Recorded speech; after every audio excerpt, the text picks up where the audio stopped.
In tonight's headlines, Prime Minister explains government's next step in UHS saga after CCJ decision, Government of Belize responds to Guatemala's public education campaign, and Belize joins the world in observing World AIDS Day.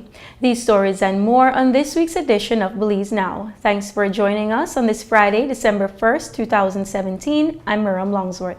After two successful victories to resist the enforcement of an arbitration award arising out of the illegal, unconditional guarantee of a private company's loan, the Caribbean Court of Justice stunned the country by ruling that the award should be paid on the basis of the loan note being valid, notwithstanding other factors involved.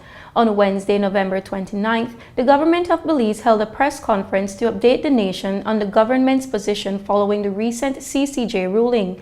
Speaking first was the Honorable Senator Godwin Hulse, who shared the origins of the case.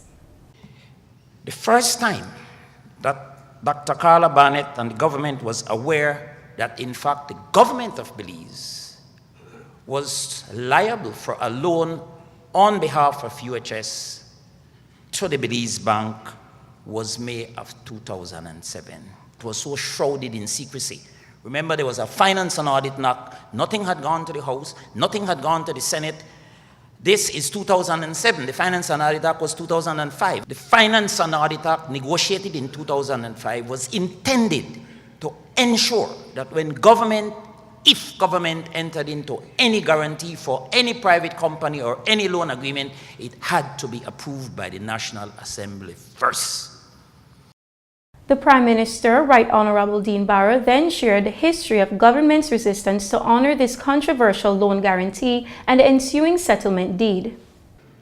The Supreme Court in this country ruled in our favor, declared the arbitration award unenforceable, and so did the Court of Appeal in a judgment written by Justice Dennis Morrison, who is now the President of the Court of Appeal in Jamaica. This is high authority. So we, both as a matter of a proper legal consideration of the issue and a proper moral consideration of the issue, were perfectly correct to seek to resist enforcement of that LCIA award. Since the ruling, the country has been waiting to hear government's next steps, which the Prime Minister finally revealed at the press conference. This government believes in the rule of law. And though bitterly disappointed in the CCJ, we recognize the judgment that it has handed down. Accordingly, we will follow scrupulously the process set out by the CCJ, the Crown Proceedings Act, and the Constitution. That is, we will await the service of the certificate that the bank must procure from the registrar after 21 days, and then I will propose a supplementary appropriations bill to Parliament. What I will tell you is that each member of the government side of the House will be directed, when this bill is presented, to vote his or her conscience. What has to be made crystal clear, however, is that there is no certainty that such a bill will pass. And if it doesn't pass, in my view, that is in no wise any violation of the rule of law or the separation of powers between the court and Parliament. Honorable Dr. Carla Barnett, who was the Financial Secretary during the dealings that were kept even from her, shared her outrage when she first learned of the guarantee and expressed her belief that the matter should still be thoroughly investigated. I wrote a note to the Cabinet Secretary saying to him, I know nothing of this. I have been trying to reach the AG, but have been unable to reach him. At any rate, this cannot be the basis for making a payment of any kind. If GOB signed a settlement deed and a loan note on the 23rd of March 2007, it would have been in contravention of the Finance and Audit Act, and I sent that to him. I believe, as Senator Holtz has said, that this originated in an illegal transaction.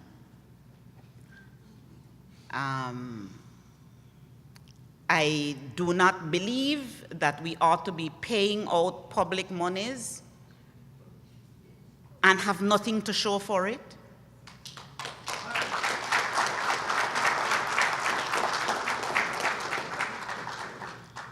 And if there is to be an investigation of anything, this transaction requires, because there is still, I believe, a lot that we have not heard and seen about all that took place around this transaction from its origins to date.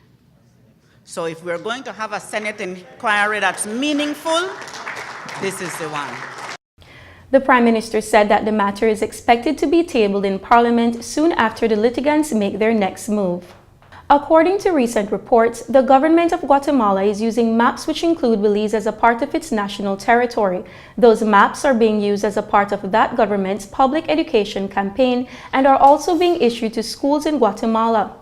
Belize Now spoke to Belize's Minister of Foreign Affairs, Honorable Wilfred Ellerington, who told us what the government of Belize has done in response to the use of those maps. Here's what the minister told us in this exclusive interview. We, of course, took a very dim view of that, and we sent a very stern protest to them, indicating to them that we were very, very much opposed to that course of action, that in fact we thought that they were retrogressing, that they were going back to the old days, which we had long passed, and that we did not think that that kind of activity would in any way be helpful to developing the kind of confidence and trust between the two countries that are needed. So we did send a very, very stern protest note to them, as we usually do when these incidents occur. Yes, they always respond. In like manner in which we make the protests, they responded. And what they said essentially was that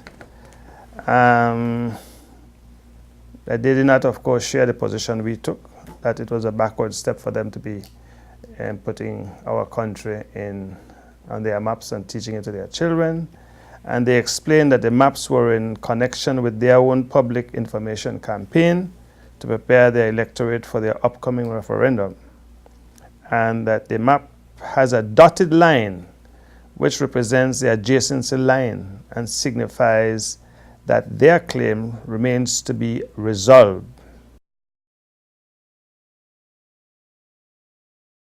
It is well known, and they repeated it, that they do not accept that there is an international border between Belize and Guatemala.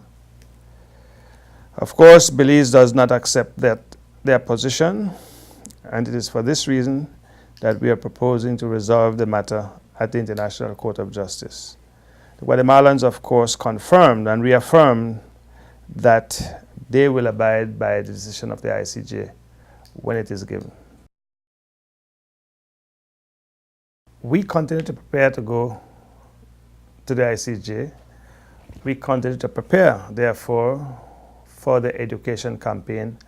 We continue to pursue the education campaign, and we continue to treat with them in the same way in which we have always done, to ensure that we can develop peace and harmony between the two countries. We continue to do a lot of interaction with them. We do trade with them, and that's very important to both our countries. Our peoples continue to go across the borders, both Belize and Guatemala, to do commercial activity for education purposes, for medical purposes. And to the extent that we can do so, we would like to maintain a normal, friendly, non-contentious relationship. We want a peaceful relationship between the two countries until we are able to get this matter before the ICJ.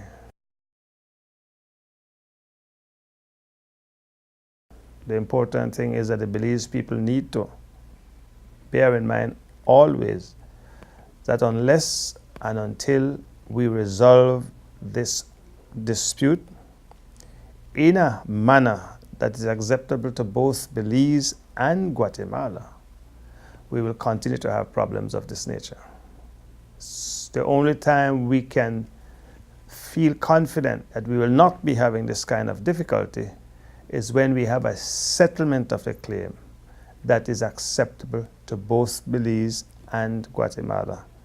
And it is the view of the present Belize government as well as that of the Guatemalan government that the best avenue for arriving at such a mutually acceptable solution is by going to the International Court of Justice.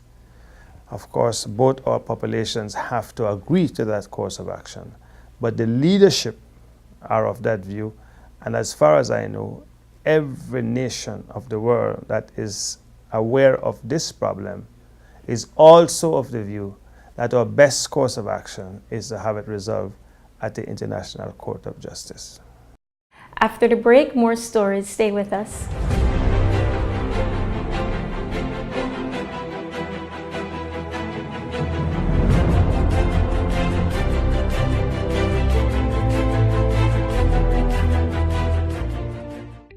Punta Gorda Town now has a modern multi-purpose sporting facility thanks to the government of Belize. The brand new complex is double the size of the prior venue, and some of the features include a FIBA certified wooden court with padding underneath, seating capacity for 1,000, changing rooms, locker rooms, and offices. This $3.4 million investment in the town of Punta Gorda is being heralded by the residents of PG. I feel very excited because this is first time a port like this is built in PG. This is a big achievement for the town because we have a lot of the youths there where they come out and want to play ball the same way, and this just a put up on another level. A lot of youths can't even wait to play on the new court because it's so official and it's something new to PG, in a whole. I want to thank the government of Belize because then they look out for PG, The government of Belize, moving Belize forward.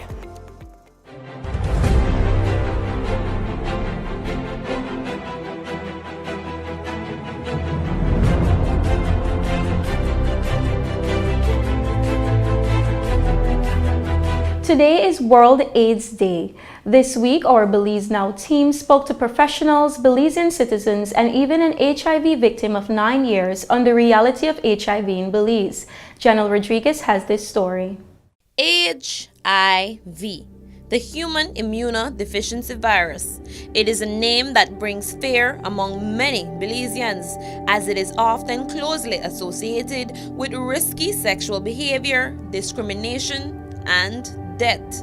But HIV, while very challenging to deal with, is not the end of the journey, according to 70-year-old Nick Bevans, who has been living with the disease for over 9 years. About 9 years ago, I found myself losing weight, but at the time I didn't know what it was. So I just been in and out of Belize, going from Belize to the United States, come back and forth. And one day I decided to went to the health center and do a blood test. Then I found myself out as an HIV positive. What would you give to take back that moment? God, only God knows what I would give. Sometimes my tears drop. I just can't imagine how I felt the first time. And the first time when I found myself like that, it's like 2 years before I even think about dealing with anybody. It was such a sad thing inside of me because I know what it was. I had friends that died from it, but I didn't experience it on my own. According to Mr. Bevans, one of the greatest challenges when dealing with HIV is facing stigma and discrimination, sometimes even from close family and friends. To be honest, started to scare up and like they don't want to talk with you, and I look them, put them to sit down. I say, hey, sit down. Let me tell you something. HIV has no face. You can have it. The king can have it. The queen can have it. So let's forget about the stigma discrimination. Think about you helping me. The more you talk with me, the more love you show to me, the stronger I become. A lot of people forget who they are, and they decided not to take their medication. They rather die than people discriminating them on the street. The first thing they used to call people on the street, Busto. What is Busto? I don't know. Antonio Koyob, Monitoring and Evaluation Officer of the HIV program in the Ministry of Health, mentions that work is being done to reduce the inner stigma associated with HIV. I think we have come a long way from people being discriminated, and especially the inner stigma, right? What we try to do is from they come to the clinic from day one, we try to develop that rapport with them, that it's a holistic approach, meaning it's not only myself that's going to be taking care of you. Koyob emphasizes that HIV is not the end of the world, and as long as one learns to suppress inner stigma, one increases or maintains their physical well-being. It's not a death sentence anymore, right? If you keep taking your medication, it increases your CD4, meaning your immune system, and it makes your viral load, the amount of virus in your body, suppressed. I really can't explain everything how I felt that day. And I tried to be comfortable with everything. And after that, from then on, I started to realize life is on. You have it, you live with it. The reality is, HIV continues to spread around Belize. According to recent statistics, there are 225 cases of newly diagnosed HIV infections in the country. What we've seen so far is almost a plateau at around 225 new cases every year for the past 2 or 3 years, which does speak to an area that we need to get down, because obviously we want 0 new cases every year. And that's basically our target. We have brought it down dramatically, and there is a change, but it's still some work to be done. And as the well-known saying goes, prevention is better than cure. But how can we prevent contracting the virus? Here's what some Belizeans had to say. For we the Belizeans to prevent HIV, just have safe sex. What do you think can be done to reduce the spread of HIV in Belize? I think by having a faithful partner, and if not, you don't have a faithful partner, then just use a condom. But how you know if your partner faithful? That's the next thing, baby. That's the next thing for no, but still, even with a partner, I think that, yeah, you should protect yourself, especially if you know what type of partner you have. Because anybody could try to be faithful, but when they step out there, the next thing. It's hard to tell when a woman is cheating on you if she don't want you know, right? So I guess you just have to be trust, man. You know, you trust your partner trusts you. Nothing gonna get away, buddy. Be loyal and be cognizant of what's happening in our country right now when it comes to the spreading of HIV. Protection, use protection when you're having any sexual contact, and always treat everybody out there as if they were infected, because you don't know the status of those other persons.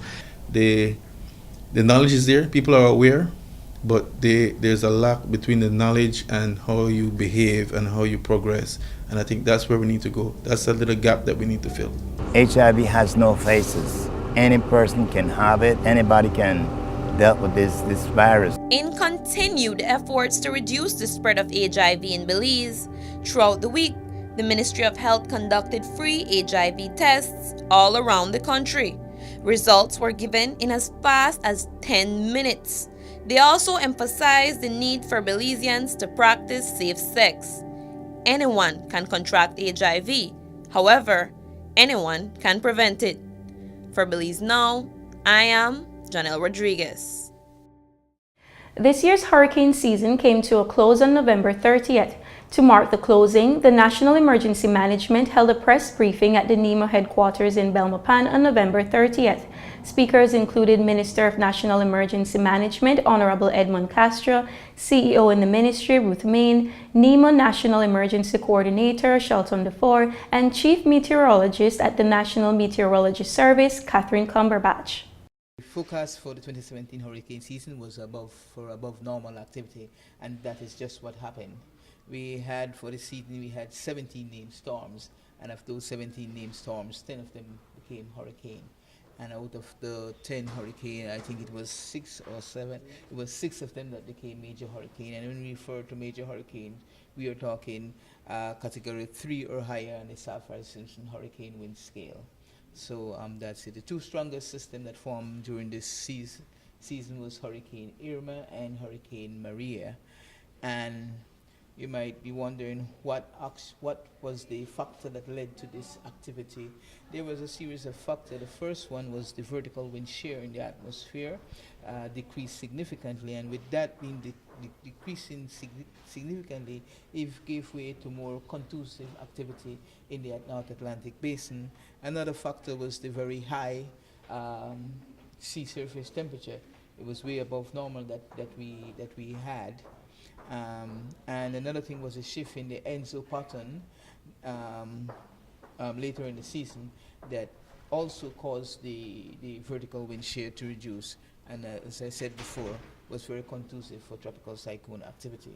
As it pertains to Belize, we were very blessed that none of those 17 systems came our way, didn't impact us, but we had two that came near the Belize border. Those were Tropical Storm Franklin and Tropical Storm Harvey. Minister Castro said that although no one can ever be fully prepared for the effects of natural disasters, NEMA does its best in keeping the nation informed and advising on safety measures. He said he believes that that is the best method in preparing for natural disasters. We are doing what we can do, and one of the most important things that we can do for people is information. So if you notice, if we recognize that a storm is coming our way, we always make sure that we prepare our people and inform them to get to safer grounds, take shelter, and move them whether by bus transportation or boat transportation. Those are the best weapon that we could ever have, is proper and timely information. Today marks the closing of this hurricane season for 2017.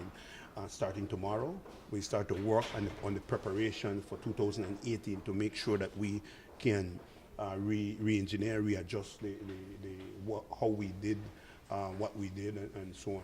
So we constantly have to be on our P and our Qs. The event was attended by NEMA coordinators from around the country and support staff from NEMA and the Ministry of National Emergency Management. After the break, our segment In Case You Missed It. Stay with us.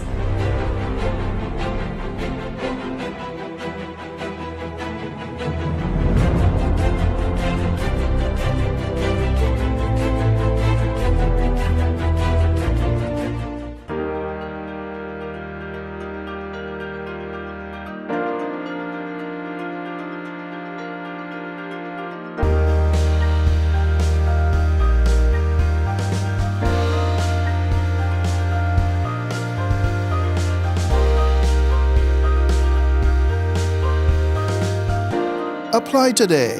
For more information, including scholarship opportunities, visit teachbelize.org.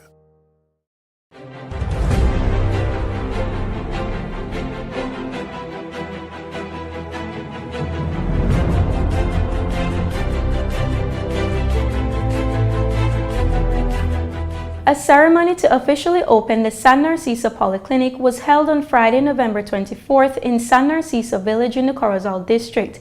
The Polyclinic project was done at an estimated cost of $900,000 through a loan from the Caribbean Development Bank. The goal of the project is to improve the quality of health for residents of San Narciso and other surrounding communities. The Polyclinic project is in alignment with the National Health Sector Strategic Plan 2014 to 2024 and is a testament of the commitment of the government of Belize to provide universal access to high-quality health care that is affordable and equitable for Belizeans. The peak of the rainy season having passed, the government of Belize is carrying out routine maintenance on main roads and streets in villages and communities countrywide. In Belize Rural North, Area Representative Honorable Edmund Castro, who is also Minister of Transport and National Emergency Management, is going a step further as many streets are being upgraded for the first time to all-weather standards and a few new streets are also being built. The works are being executed with monies from the government's Consolidated Revenue Fund. And that's it for this edition of Belize Now. If you want to provide feedback or send in your comments, please feel free to email us at info@pressoffice.gov.bz or visit our Facebook page and let us know what you think. We look forward to hearing from you. Have a great week until next time.